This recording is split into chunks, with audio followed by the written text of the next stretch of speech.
My name is Mueller, and I'm a business leader at MasterCard Worldwide.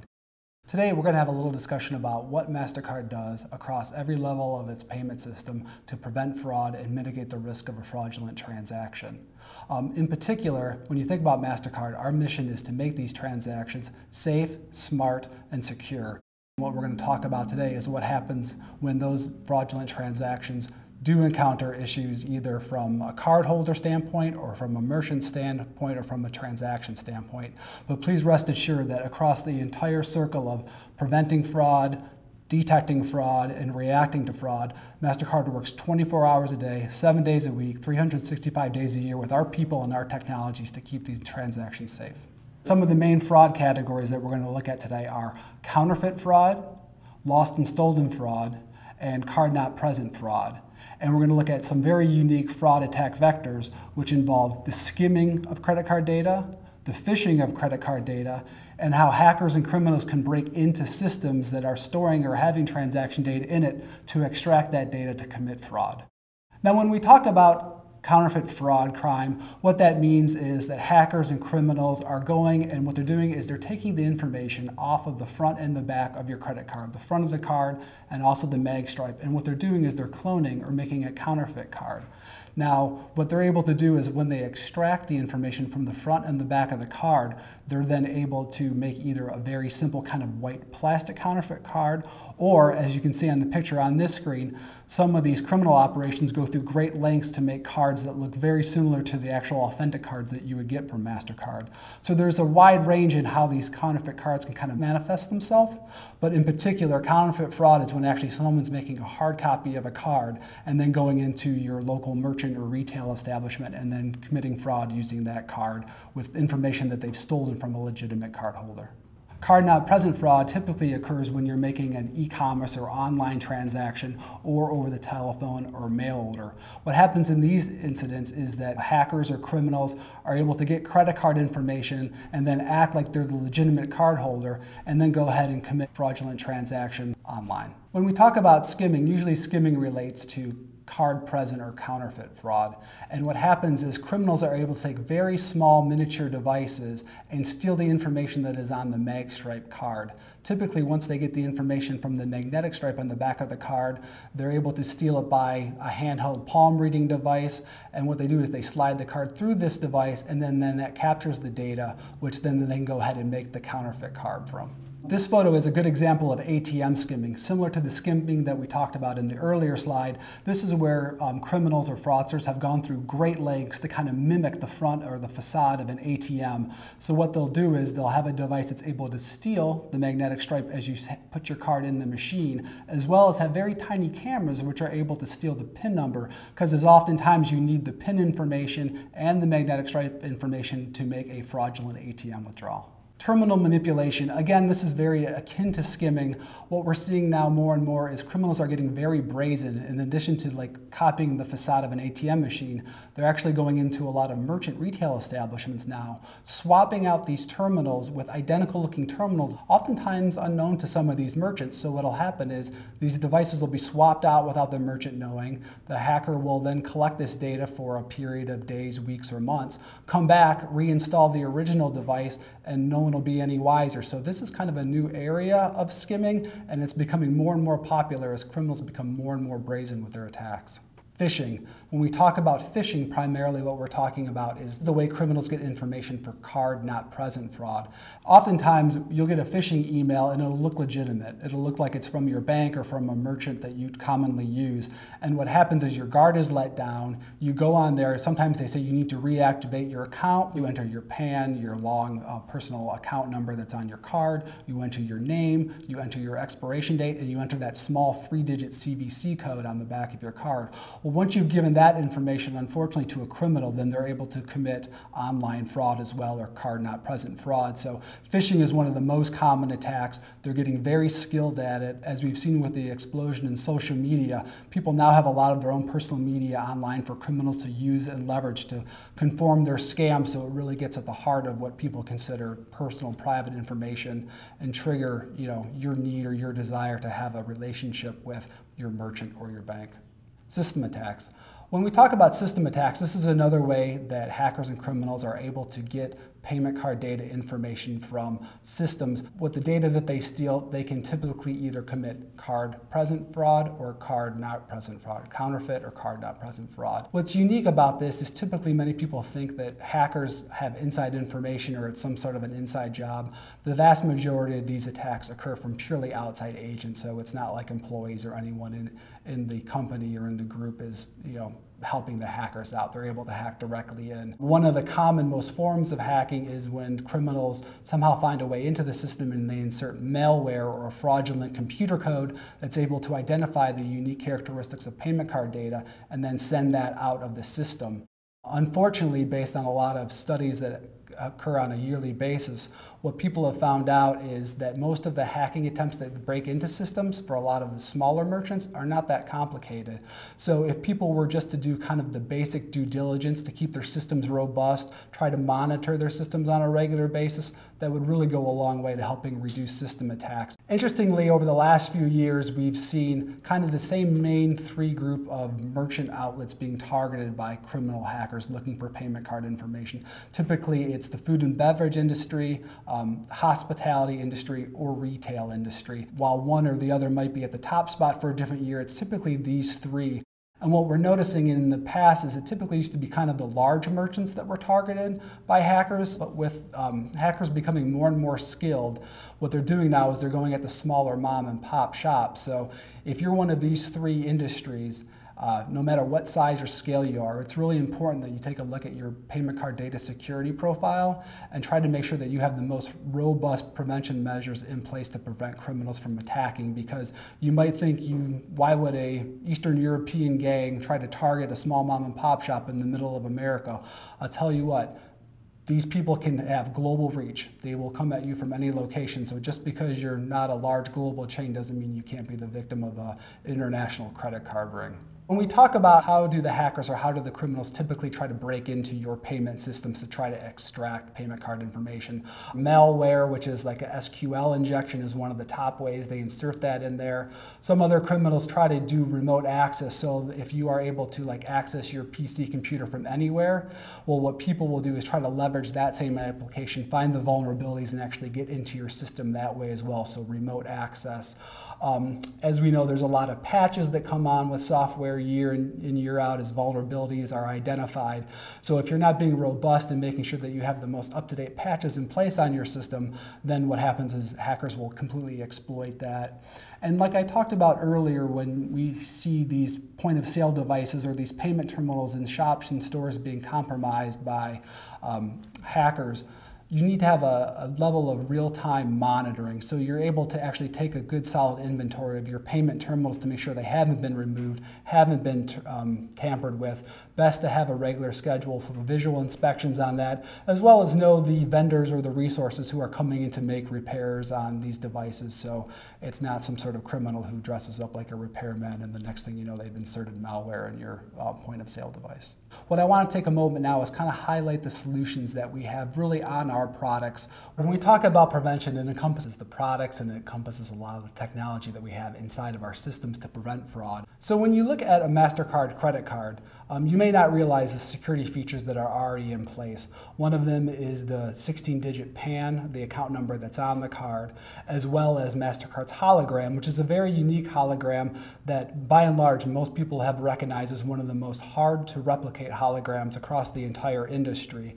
And then when you turn on the back of it, you'll see you have your magnetic stripe and your tamper-proof signature panel. So, MasterCard has a wide range of fraud prevention capabilities. What you're seeing in a lot of regions, including the United States, is our PayPass transaction device. So PayPass is a technology that emits a small radio frequency that you're able to actually tap this device to a specific terminal that can read the signal that's coming out of the transmitter and complete a purchase. So what's wonderful about this product is, like I said, it's contactless. You don't even need to remove any cash out of your wallet. You don't even need to hand your credit card to anybody, so that prevents skimming. What you'll see is sometimes this technology is on your actual credit card. Other times it can be put on your mobile phone device, or if you have a watch with this technology, you just flash your watch at a terminal and those devices can read each other and you can complete the transaction quickly and safely.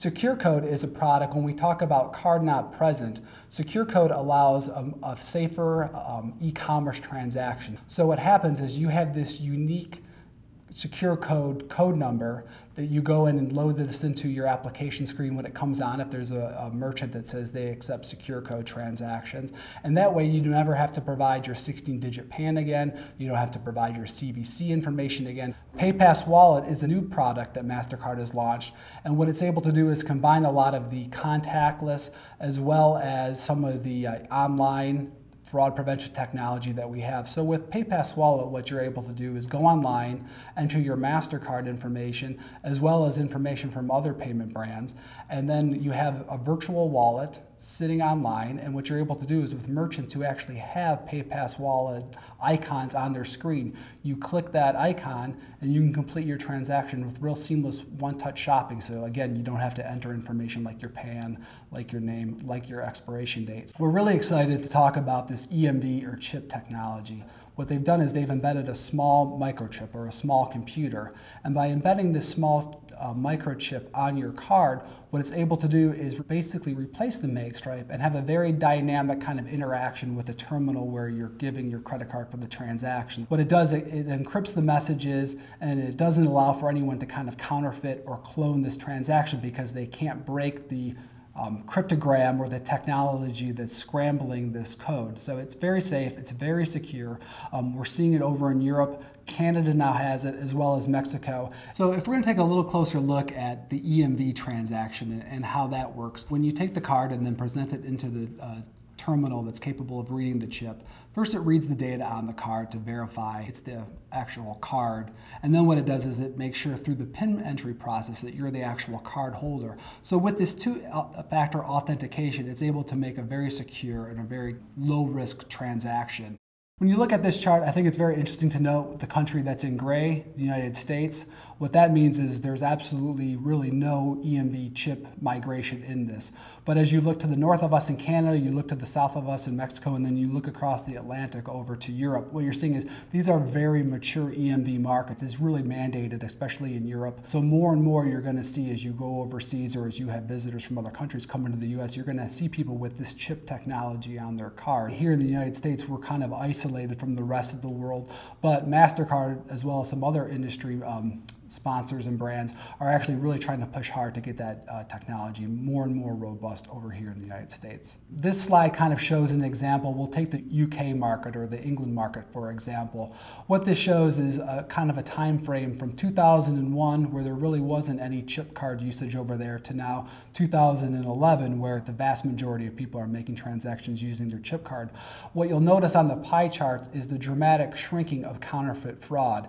It's basically fallen off a cliff, really. So this is EMV technology delivers on its promise to prevent face-to-face or card-present fraud, which is great. One of the main things that MasterCard works kind of behind the scenes to reduce fraud is this idea of PCI DSS. Now, PCI is the Payment Card Industry Data Security Standard. From a merchant standpoint, PCI DSS is really one of the frameworks or the standards that should be used to ensure that if you're taking payment card information and data, that it's being transmitted and stored, if it has to be stored, in a very secure and safe way. Now, one of the main things for a lot of merchants is to use the approved PIN devices. So if you're going and getting your credit card terminals or your point of sale terminals, you have to make sure that they're approved if they're accepting PIN codes.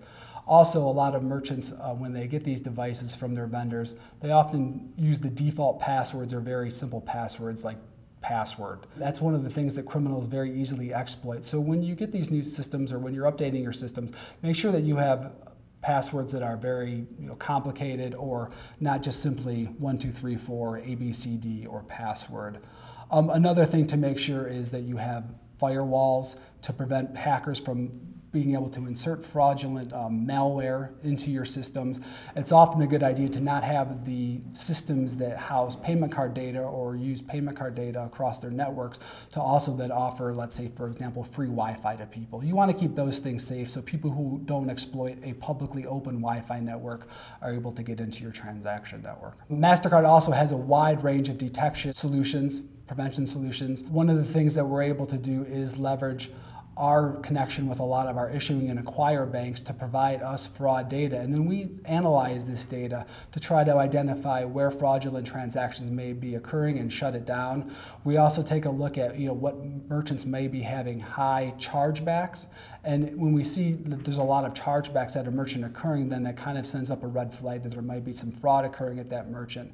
And then we're able to kind of investigate that fully to really determine what exactly is happening. One of the frameworks of how MasterCard deals with account data compromise, we look through our systems, through our database of transactions, and try to identify really, is there a common point where we're seeing a high spike in where compromised cards are being, maybe the information is being stolen from. We look at our systems, and then what we're able to do is triangulate it. So maybe we can identify a specific merchant that for some reason is leaking data information, that hackers are pulling data information out that. We'll work with a wide range of partners, the forensic investigations team, as well as working with the Secret Service, the FBI, or local law enforcement to make them aware that credit card fraud and fraudulent transactions could be sourced at one specific location. And then what we'll try to do is analyze the data and the time frames, and based on that analysis, we'll alert banks where cardholders get their cards from and tell them, hey, this cardholder's card might be in the hands of hackers. You need to reissue that card or monitor this card to make sure that, if it is fraud, that we can shut it down and they won't be held accountable for that liability. One of the key areas that we work with, again, is with our law enforcement partners to ensure that we're not only preventing fraud that is occurring, but sharing information together so we're actually able to identify groups and prevent the fraud from occurring even before it happens. Also, when we talk about trying to prevent brand damaging or illegal goods from being sold, we work with everyone from the Motion Picture Association to prevent the sale of counterfeit movies and artistic entertainment. We also work with the National Center for Missing and Exploited Child to prevent the sale of child pornography online. We've had a lot of great results. It's virtually impossible, thank goodness, to be able to purchase those kind of abusive images anyhow with the credit card. One of the partners that MasterCard works with is the National Cyber Forensic and Training Alliance. And in this partnership, what we're able to do is work with security professionals from across the United States to share information. MasterCard is also proud that it has a high level of Homeland Security clearance. We work with the Department of Homeland Security, not just to address common everyday kind of fraud or payment card fraud, but we'll also try to help them work to prevent terrorist organizations from using payment cards to carry out their evil intent. So we're able to identify possible new attack vectors that hackers are using, what industries they might be focused on, and in sharing this information, we're really working together to try to keep the payment system as secure as possible and mitigate fraudulent attempts by typically criminal organizations. So MasterCard is working 365 days a year, 7 days a week, 24 hours a day to make sure that your payment card transactions are safe and secure and completely reduce the opportunity for a fraudulent transaction to occur. So again, I want to thank everyone for watching this video today. We appreciate you sponsoring the Master Your Card program, and we look forward to our continued partnership in the future.